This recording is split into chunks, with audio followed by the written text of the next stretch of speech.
Hi, welcome back to the At Last podcast. If you have listened before, but if this is your first time tuning in and listening, thank you so much for clicking either on our Spotify link or our YouTube link.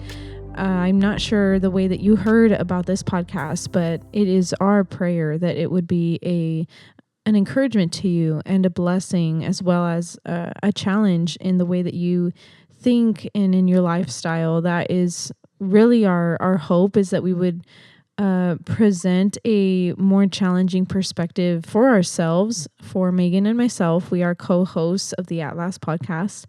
And of course, our heart is to encourage not just women and not just the quote unquote helpers of the world, but everyone, every person listening. And so we have taken a little bit of a break through the summer. It is now midway through July, and we have just been so busy, so crazy, stacked full of things, events and work and ministry, life and family. But I am here. I am Isha, and I get to help plan and coordinate and co-host this podcast alongside Megan. And I have decided to go ahead and put out an episode solo. This may be just one or multiple that I do alone, but I just have some things that I would love to talk about and create conversation about. And so thank you so much for joining and for tuning in. Today we are talking about patience. The very hard thing to attain, especially in a fast-paced society, in a world that is rapidly advancing in technology, in knowledge, in intelligence, and we are not slowing down in any sense of the word, unless you are very, very much intentionally doing so. We are not naturally patient. And so I wanted to talk about this word today. I was inspired to talk about this word as I was starting to think about my husband, Ben, because it is his birthday coming up this week. If you are listening, his birthday has probably passed, but I was just thinking, like in honor of his birthday, what could I do to honor him, as well as have a purposeful conversation for this podcast. And when I think of him, the first spiritual strength, the first word, the first high, great quality that I believe he possesses is patience. And is something that has stood out to me since the very beginning, since we met and became friends. Just different aspects and things in his life. And so I was inspired by him to have this conversation about waiting and what that means for us as believers of Christ, what it means to wait. And also just the harm that we see with impatience and the damage that impatience can bring. And there are so many emotions and feelings surrounding that action and that impulsiveness of impatience that it really is just case by case of how we can truly be patient, right? But this aspect and this quality is something that is definitely supposed to be a part of our being. It is something that is supposed to be a strength of ours, and something that others should look at and be able to witness and see as evidence that we know Christ. So whether or not you follow the things of the Bible, whether or not you struggle with patience, I truly believe that as we just talk about these life scenarios and encouragements of how to wait better, I think it'll just help us all. But a little bit about me. I growing up, I was definitely what you would call the underdog. And in many different ways, I was just not seen. I was not chosen a whole lot for things. I was not one of those that is just a standout in any kind of way, just growing up as a child, as a kid. And then I was just not expected. I think much of anything. I was just kind of there. There were many reasons for that. I was shy. I was not super outgoing. I was not very social. I was very quiet when I was not being a distraction talking to the two friends that I probably had. But I was an underdog in many different ways. And one of those ways was definitely in my love for running. I competed starting at the age of 5 in summer track, and I did summer track through all of my years growing up until I was a senior in high school. But for many, many, many years, I just quietly participated. I just showed up and I did the job. I showed up and I worked out, and I was always on time. I did everything right, according to the book, but I just was not the fastest. I wasn't the standout athlete by any means. For a very long time, I just was not up there in the ranks as someone that you would notice even. But there were plenty of those kind of athletes around me. And so from a very young age, I began to develop this confusion because I did grow up in a Christian household. And so I knew God was in my life. I knew that God was watching over me. And I thought I had a relationship with him to some capacity, right? But I, from a very young age, started to develop this confusion. Why do good things come to those that, to my understanding and in my opinion, to those that don't deserve it? I began to develop this as I watched and saw, quietly observed other people around me not work hard, and they succeeded. I saw others that cheated their way through things and ended up successful and not caught. I saw people become popular and become just, a great thing in other people's eyes. But I knew and I saw reasons as to why they shouldn't be that successful, quote unquote, if you're describing somebody as successful.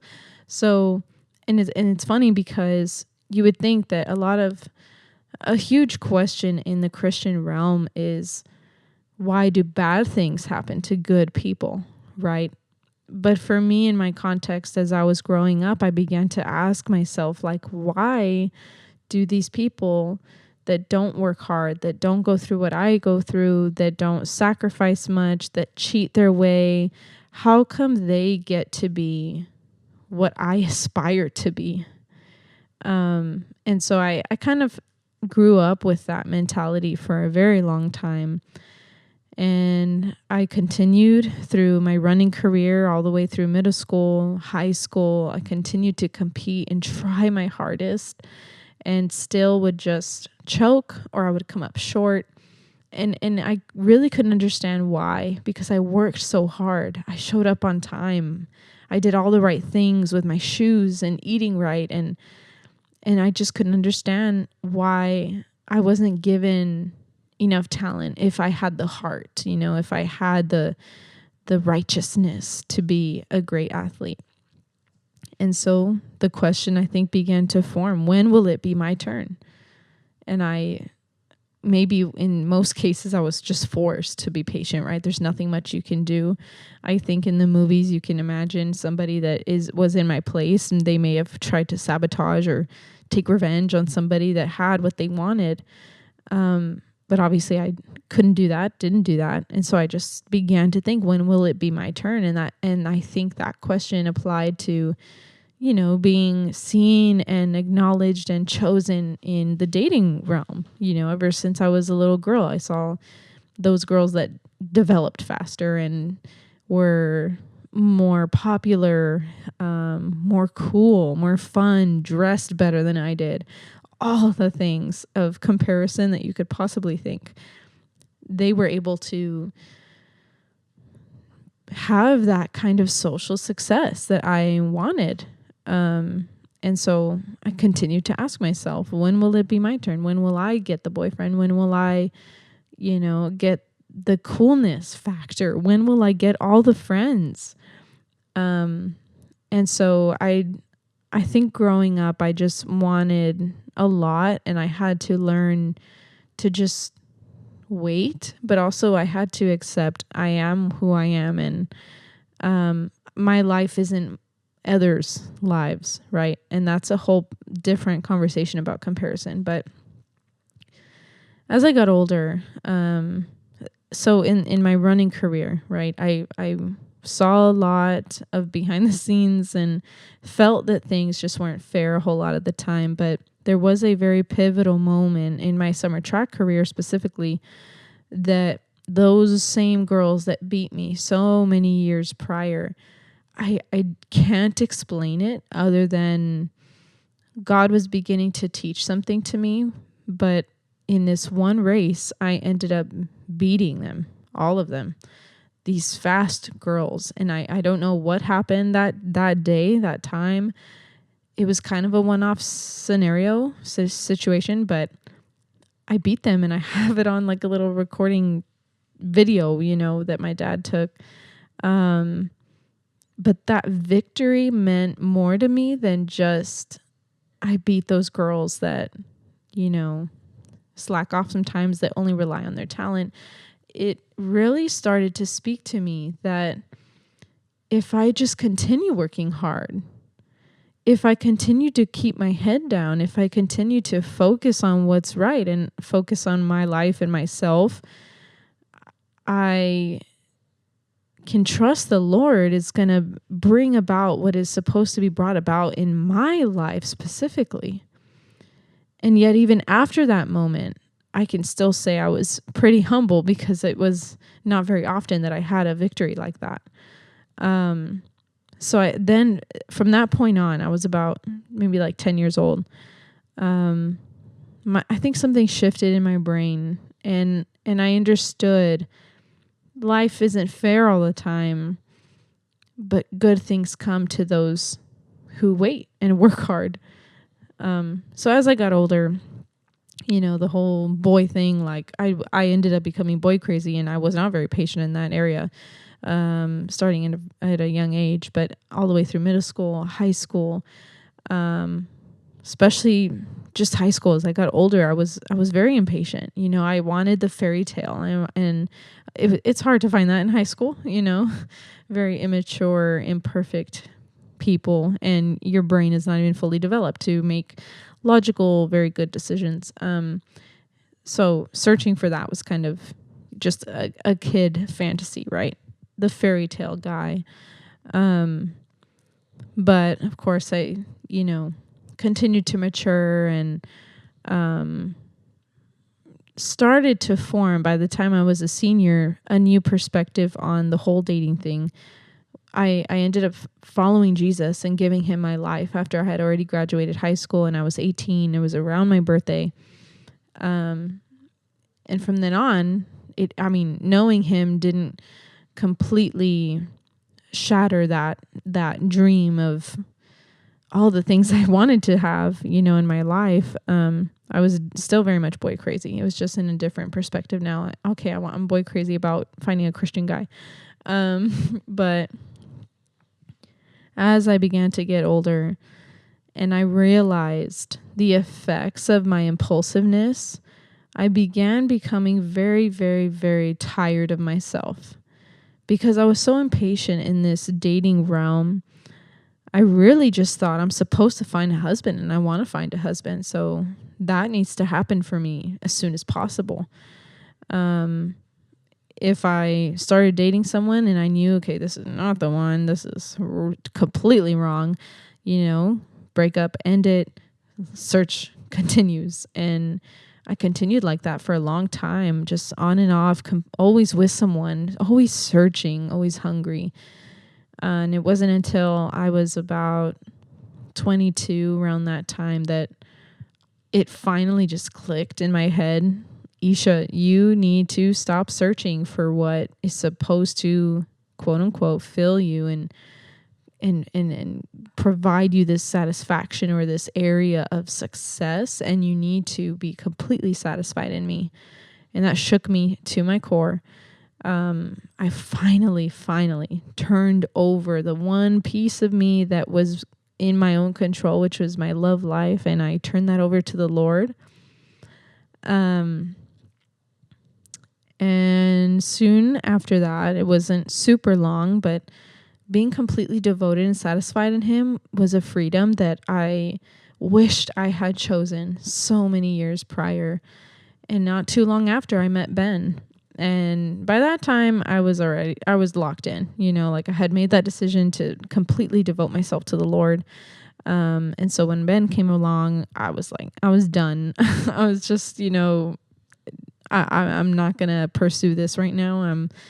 I'm just done, chasing after that. So he pursued me and chased after me, did not give up. He was very patient in that aspect. He was so patient that he decided to be my friend for 4 of those months that we were getting to know each other. He did ask me out multiple times, but never pushed me in a way that I felt uncomfortable. It was always, I'm here and I'm letting you know that these are feelings that I have, but I am completely okay if you're not down. If not right now or not ever, I just want to be friends. And so he started to portray his patience in that way, in a way I had really never seen, because anyone that I had ever rejected or told no, it was a whole thing. It was a stab to their ego and to their self-esteem, and being friends was not a possibility whatsoever.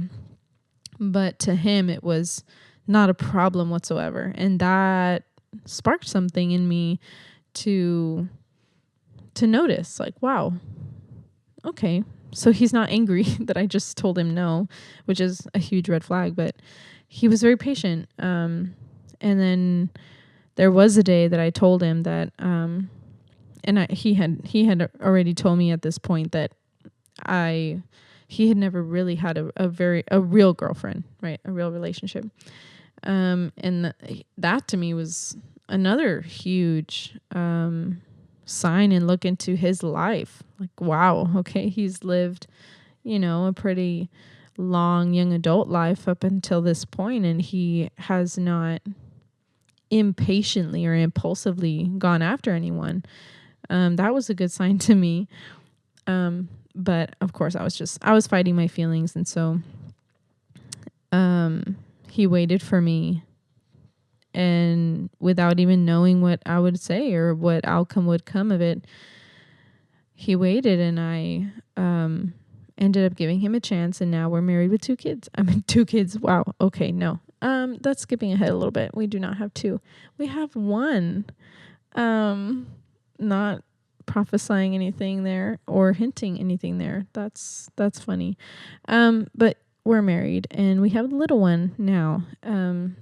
But just as I have gotten to know him and gotten to witness his patience develop and grow as he grows as a man and as we grow together as a married couple, it has been so interesting to see how that quality has expressed itself in different ways. And trust me, it does not mean that he is never impatient. That's definitely not the case, especially now that we have had a newborn and gone through newborn trenches and learning how to be parents together for the very first time. But that patience is a strength. And so as we've been married, I have gone through some very hard things. And one thing I felt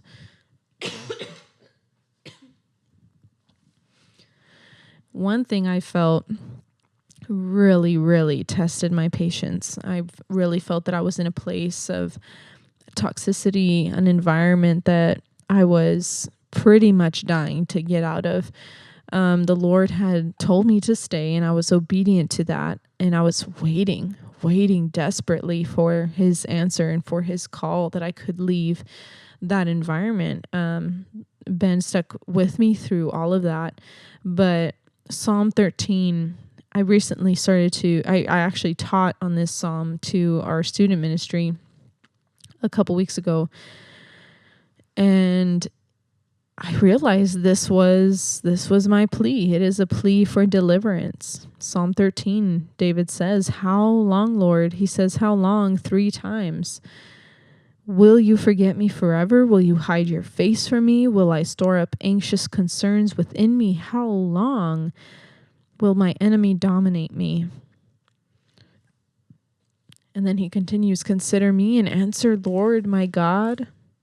Restore brightness to my eyes, otherwise I will sleep in death. My enemy will say, I have triumphed over him, and my foes will rejoice because I'm shaken."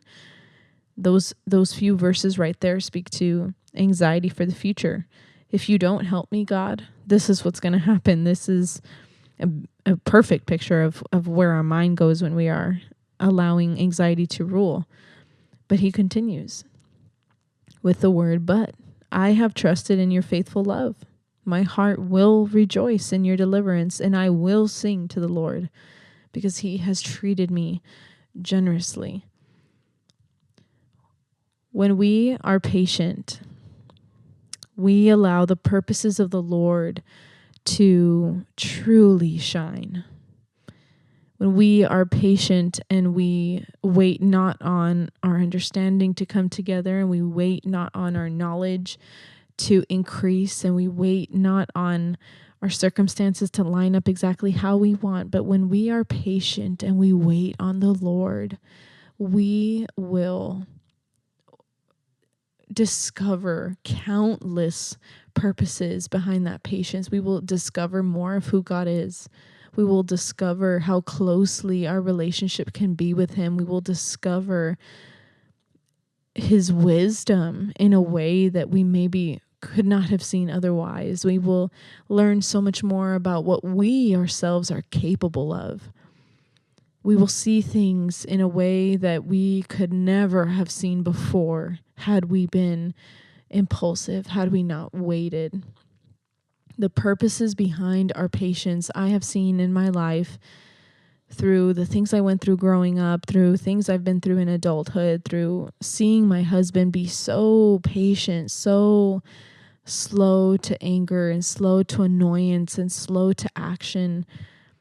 I have seen that there is so much fruit, and that patience is one of the fruit of the Spirit. It is a part of that. But there is so much life to come from our waiting. And waiting is hard. It is difficult. It is not for a weak believer. Waiting takes intentionality. Waiting takes active pursuit of the Lord. It takes active rest in his presence. Waiting is difficult. Waiting is worth it. And when it comes to things that we truly feel, I cannot wait any longer, I am in a desperate place. When it comes to those things, the Lord is able to give us a capacity. If we are able to desire it, he's able to give us a capacity to hold on in brand new ways than we ever could have thought when we open up ourselves to that capacity, when we open up ourselves to that strength that could not be accessed apart from him. And so I encourage you, if you are listening to this and you have been waiting in desperation for something, if you've been waiting for a situation to change, if you've been waiting for a person to change, waiting and waiting with intention and prayer, if you've been waiting for something to come into your life that everybody else seems to have, if you've been waiting for something in you to fix itself, for something in you to change, and you've been wondering what the next step is, and you've been wondering, is this even worth it? I am here to tell you it's worth it. Beyond your wildest, amazing imagination, God has plans for us outside of our impatient, selfish desires that will completely blow our minds if we would just ask for him to give us a greater capacity to wait. And so I pray that for you today. I hope this encourages you. Pray for a patient spouse. Pray for a patient heart. When life begins to increase its demands, when people begin to increase their demands, would you pray for a patient spirit? Because it says in his word that a patient spirit is better than a prideful one. And God only knows, only he knows, and I can only imagine the kind of prideful heart, the kind of prideful spirit I would have gained had I received and witnessed and become a part of the victories I thought I needed when I was a young child. If I had experienced and attained the successes that I thought I needed when I was a teenager, who knows the kind of prideful spirit that would have birthed in me, that would have taken years to undo. So I am thankful to the Lord for his purposes and our patience. Let us thank the Lord for these situations that we are demanding to get out of. Let us thank him and ask for him to expand our capacity. Thank you for listening, and I hope and I pray that this was helpful. If you know someone in your life that is waiting, would you send this to them and pray for them? Let them know you see them, that they may feel like the underdog right now, but they have already been seen. They've already been chosen by a God who went to the cross to die for them. Just wanted to throw that out there. I love you all. Thank you so much for listening to the At Last podcast, and we will see you next time. Bye.